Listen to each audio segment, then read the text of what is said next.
Hello, everyone. I'm Geraldo Meglara, and welcome to another podcast episode of A Fit Life on the Believe Podcast Network, the #1 podcast network for professionals. Do you believe? My guest for today's show is an actor, director, and 4-time Australian Auctioneer of the Year winner. He is the recipient of various international awards, including winning Australia's Top 5 Under 35, Best Actor at the American International Film Festival, Best Actor at the Beyond Hollywood International Film Festival, and winner of Best Director at the 2022 Cannes Film Awards. His film career started when he made a short film for $200 in a remote outback in Australia that went on to be a finalist in the NBC Universal Shorts Festival. Since then, he has gone to work on Oscar-nominated feature films and Emmy-winning television shows. We are honored to have him on our show today to talk about in more depth about his past achievements, his current projects, and what the future has in store for him. Therefore, without further ado, please help me welcome to A Fit Life, Mr. James Pratt. Hi, James. How are you? I'm doing great. Thank you very much for the introduction. It's so awesome to have you on the show, man. I've got a lot of questions to ask you, and I want to dive right into it. But before I do so, I always have my guests introduce themselves a little bit, talk about themselves a little bit. So please take it away. I think to answer the question you mentioned just quickly, yeah. So I'm originally from Australia, but moved over to Los Angeles, and still can't seem to shake the accent completely. And yeah, so 4-time Australian REB Auctioneer of the Year, and my passion really, I love learning business, filmmaking. So that's sort of where my day tends to be, between making films and luxury real estate. Mm. So here's my first question. You have achieved so much success. Like you said, the 4-time Australian Auctioneer Warrior Award, Australian Top Final 35. How did it all start for you? Was this something you had planned since you were a child, or was it just something you had a passion for? Explain that for us. It probably happened in the most unconventional way, which is after high school in Australia, I found myself in a very small country town, living there, and I just happened to be entered into an auctioneer competition, which I didn't even want to enter in. And kind of looking back, I went from this small country auctioneer competition to state finalist to Australia, and I just randomly, it was like I ran into someone about a year later after winning that, who then opened up a huge door for me. And it sort of all singled back to this very small, dusty, middle of nowhere town, which did really set things alight. But I wouldn't recommend that way. But yeah, it was certainly a lucky way for me. So your passion was what always from childhood? What was it? I think it probably changed a few times. It sort of went between surfing, um, sports, surfing, sport, and then I really got into filmmaking and real estate as soon as I finished high school, and I did that by studying. Were you a good surfer then? I did a few competitions, yeah, but see, the problem is when you say you're a good surfer, everyone in Australia is pretty good. Yeah, So I didn't you know that. gotta, So. yeah. It's So, like it's but like a prerequisite, right? yeah, exactly. There's some parts of Australia, there's not a lot to do but to go surfing. So people tend to be pretty good from a very young age. Mm. So I guess it tough to leave Australia? What part of Australia, first of all?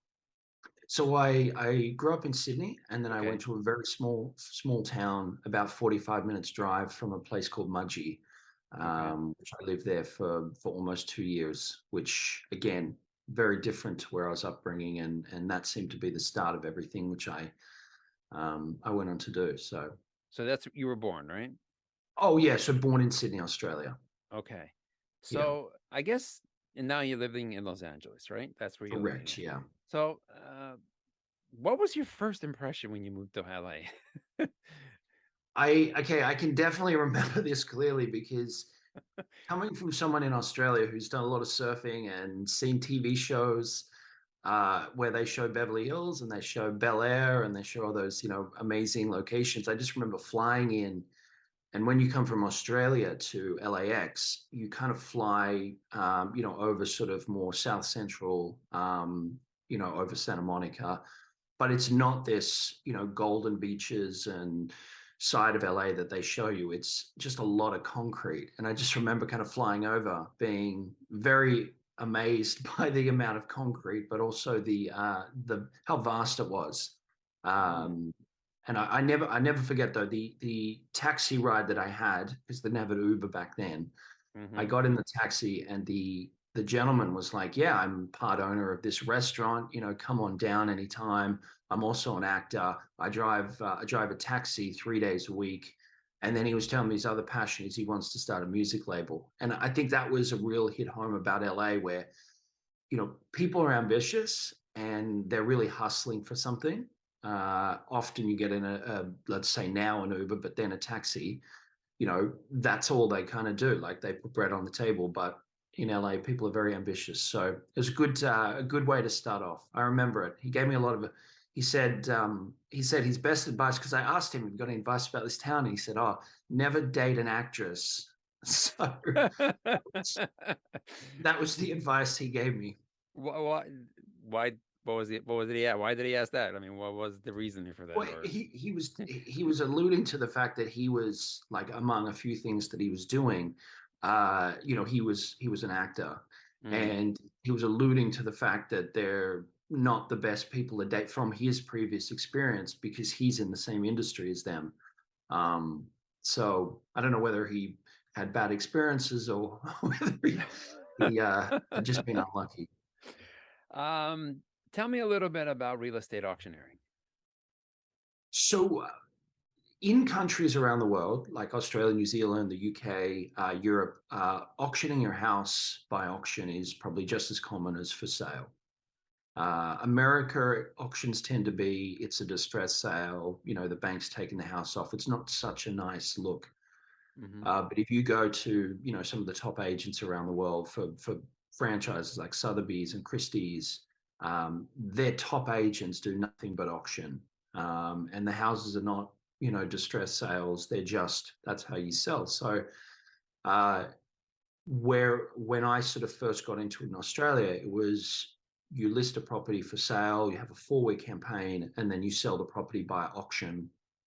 And the date, if not sold prior before the auction day, you have an auction on the property or in an auction room, and it usually fetches a real premium price.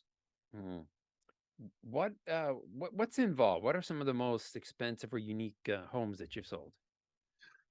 A lot of them have just gone over my head because there were Mm. some weeks back in Australia when I was doing it where I'd be doing 30 to 50 auctions a week. Wow. Well, that's a lot. But yeah, Yeah. I do remember I did a luxury auction event in the Caribbean. We did we did over $150 million worth of property, and I remember some of the properties in the Caribbean were unbelievable. Your island sort of house, huge. You get land, you get your own private beach. Mm. So some of those were quite incredible. Um, there was a property I auctioned where the house came with a Ferrari collection. Now No, that was pretty really? cool. Yeah, but see, the problem was with that property is, so the guy had 12 Ferraris that were going to come with the property. Oh, only 12, I see. Big, it was a big sort of, 30,000 40,000 square foot home. Mm. But it didn't sell at auction. It was a unique buyer that took a bit more time than bidding at the auction. But I just remember, yeah, describing that during the auction. You're selling the home, plus if there's any car collectors out there or anyone interested in cars bidding, um, Mm. it's certainly a unique opportunity. Wow. Now, forgive my ignorance, but do you, as an auctioneer, do you get commissions on what you sell, or do you have a salary that you make? How does that work? No, it's a good question because it depends as well with what sort of setup you got. So some areas, it's like you just take a fee. It's a flat fee, whether the property sells, doesn't sell, sells prior, that's your fee. Um, Other companies, it's you take a fee and you get a percentage once the bidding gets to a certain level, so almost like an incentive. And then there's the others where it's like, you work with the agent. And the reason why, like to kind of put into perspective, some people, like for example, in the US, it's roughly 6% commission selling, three to the seller, three to the listing agent. So in Australia, it's usually about 1.6% commission. So there's less to work with in Australia. Like I mentioned, the Caribbean are those auctions, a lot more commission to play with. So you can say, hey, like, I'd like to negotiate, this percentage of the commission. So it sort of depends on where you're working, what you can actually take home. Hmm. So let's switch gears a little bit here. Tell me a little bit about your film career. That is also where, in that very small, dusty country town, the film career also started to take off Hmm. by default.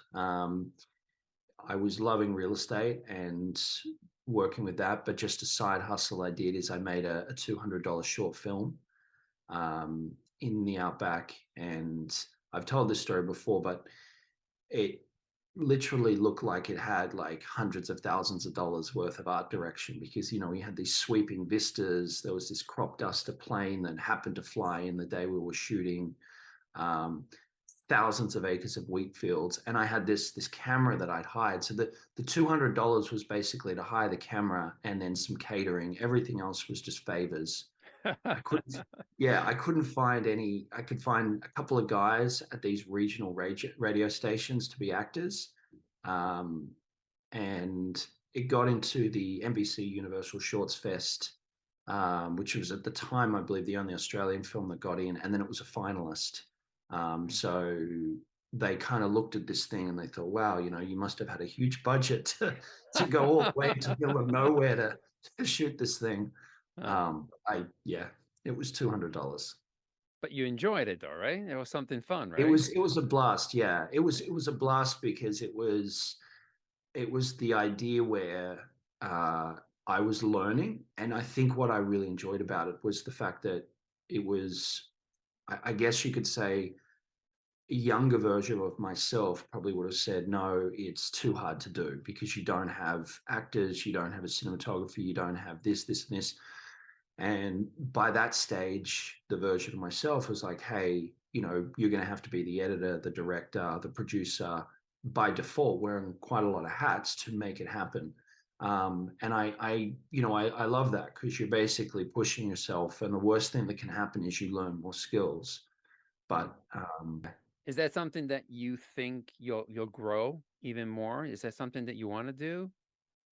I hope so. Yeah. I mean, I like the idea of constantly learning, and I guess signaling back to that first taxi when I landed in Los Angeles, where that person had, he had a good restaurant. It was on Sunset near West Hollywood. It was, I think a lot of people would have been very happy with just that, but he wants to be an actor and he wants to also start the music side, and he drives a taxi. And I think understanding that if you don't push it too much, but if you have a healthy balance of ambition, I think that's a great way to live rather than just one thing your whole life and then wondering why you've stopped growing.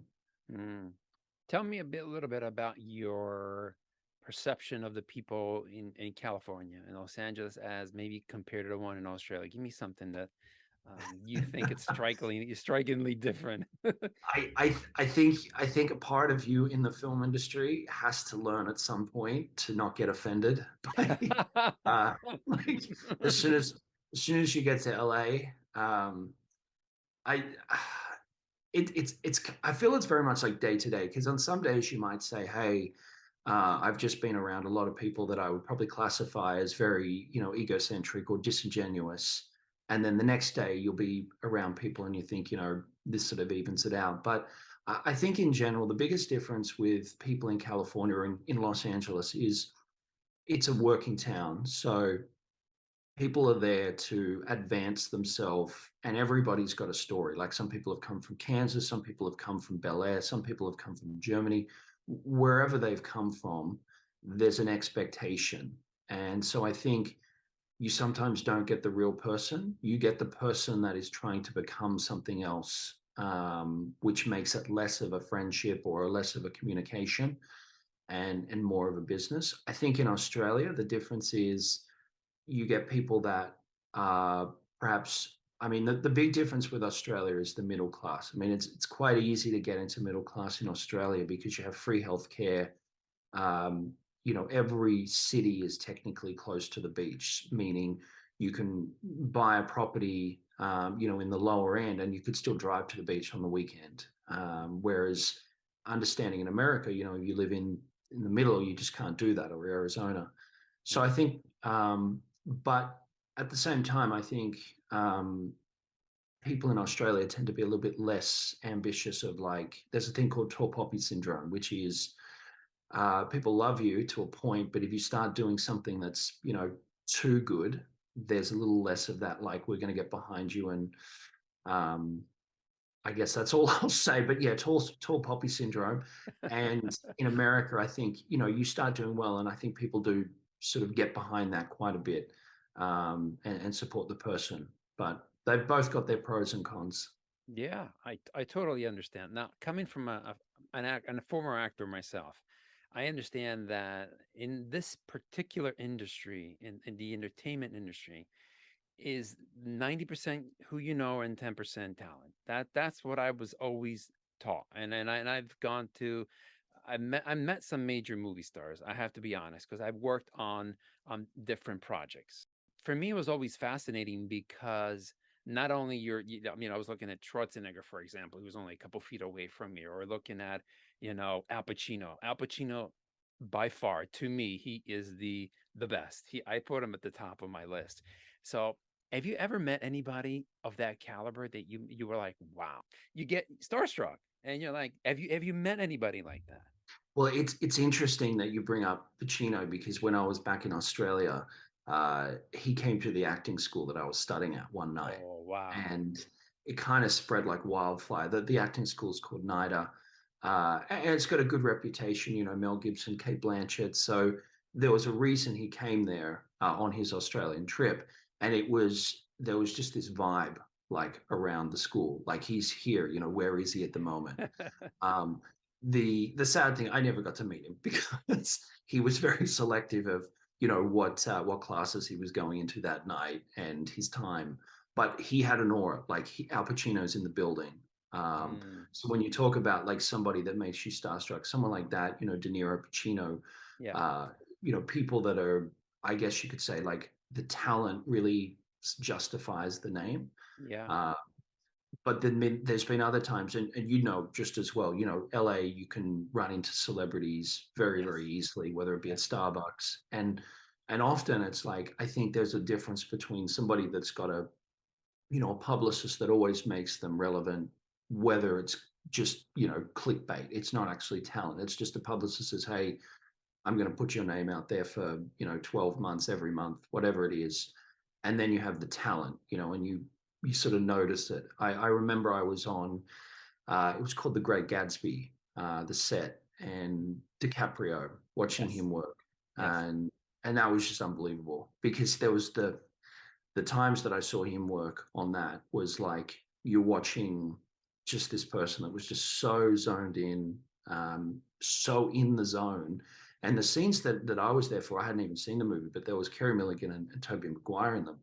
Correct. And even when he didn't speak, he was stealing the scenes. Like his character was the focal point, even when he had no dialogue. And it was just, unbelievable to watch. So that was another moment where you kind of, yeah, like you said, you get a little starstruck, or you just get incredibly wowed. Um, and I think it all comes down to talent. Yeah, I mean, and resilience, right? We can talk about Right. resilience a lot, and I mean, I'm sure resilience has played a huge part in your success, correct?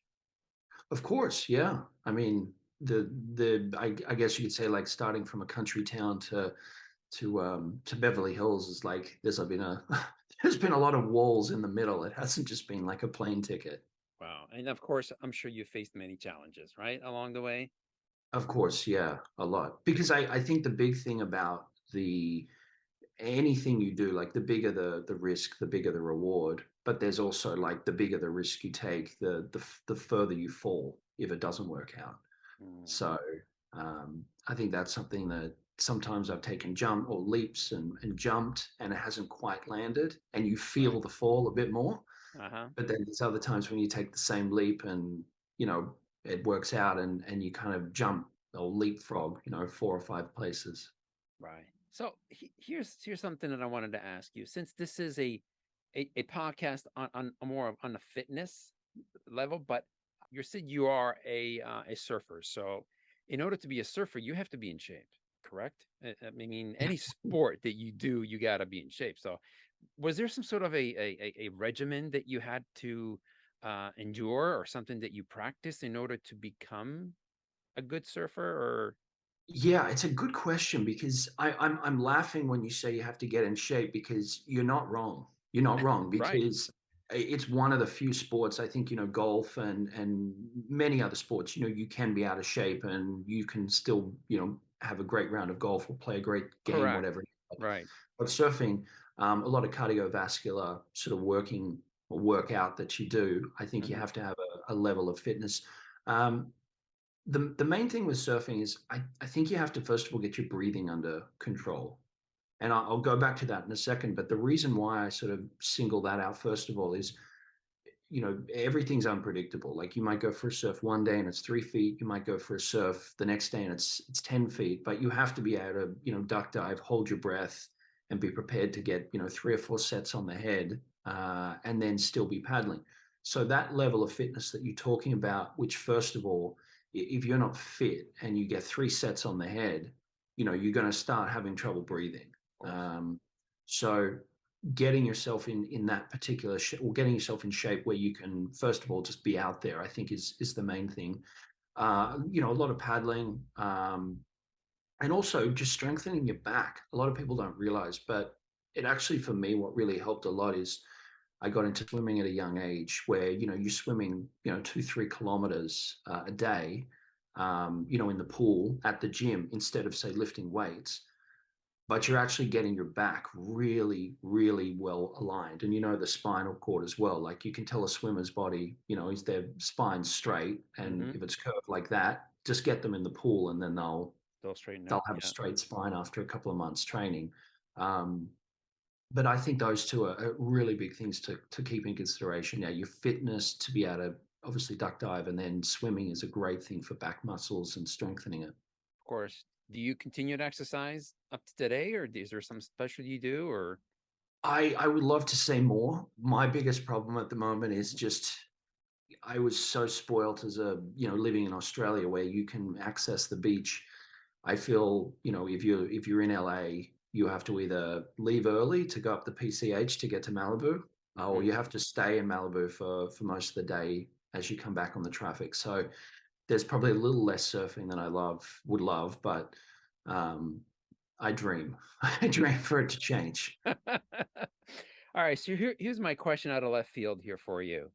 Where do you see yourself 5 years from now?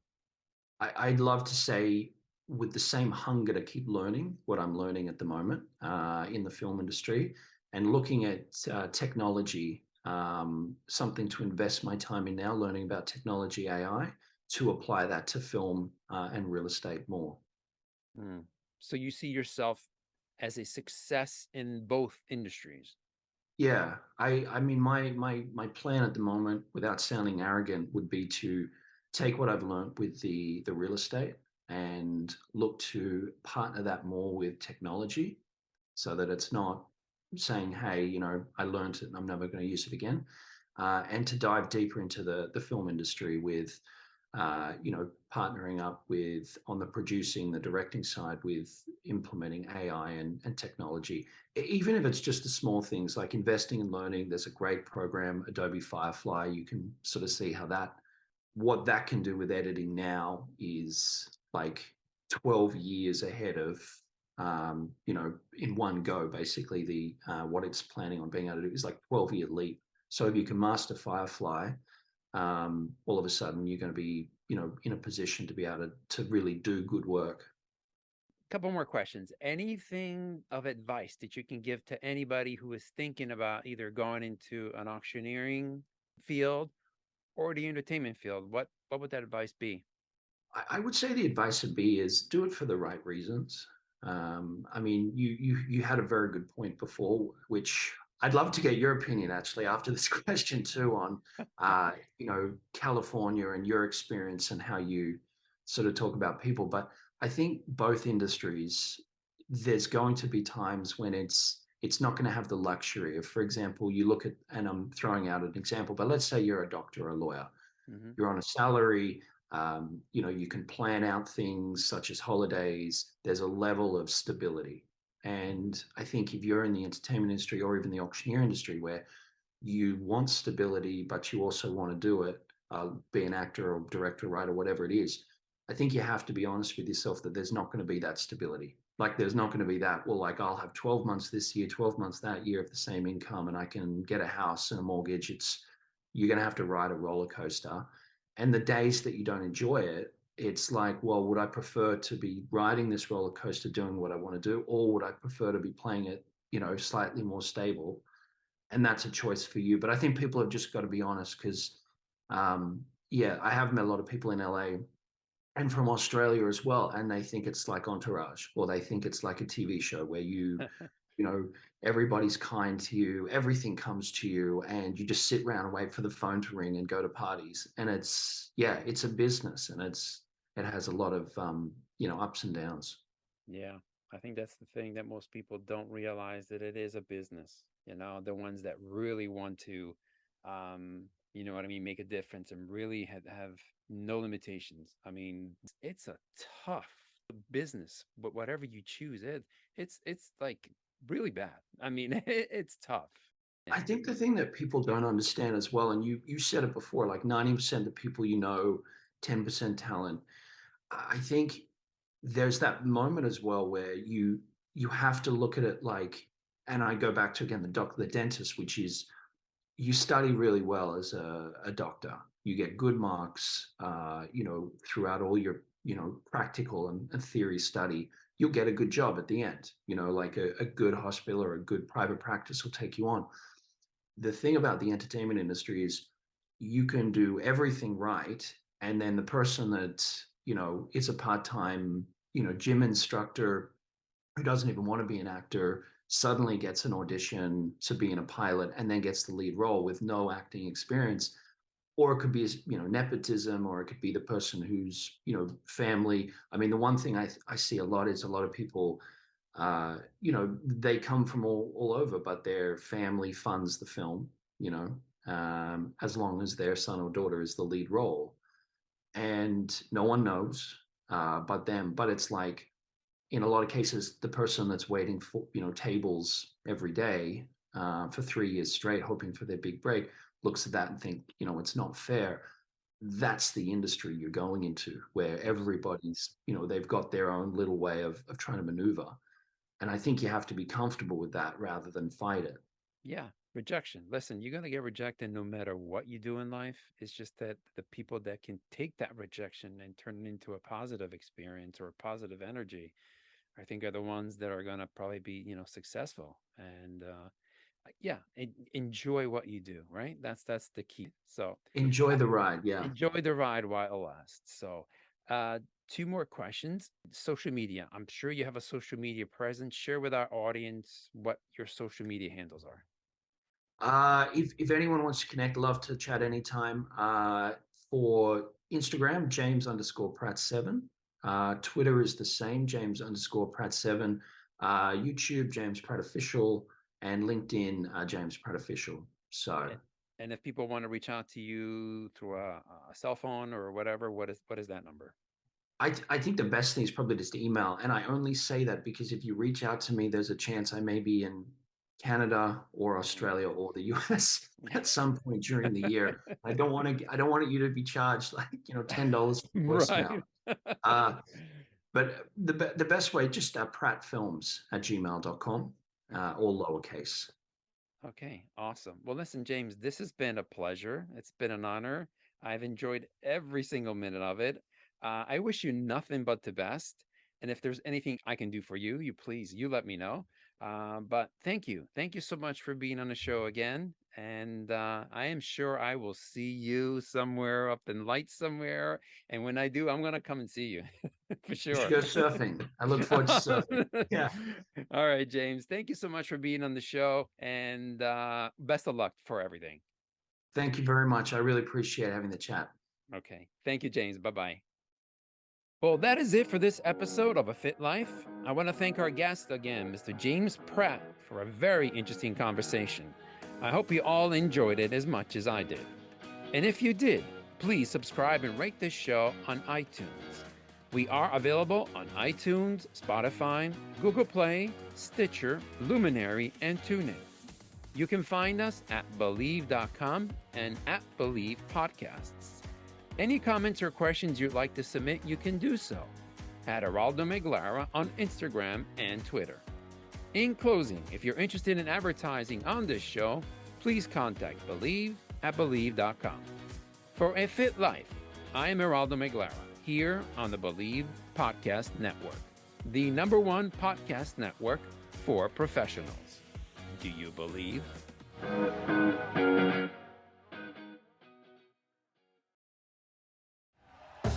Thank you for listening to Believe. You can show support to your host by subscribing to the show and giving us a 5-star rating on your preferred platform. Check us out at Believe.com and search for BLEAV on YouTube.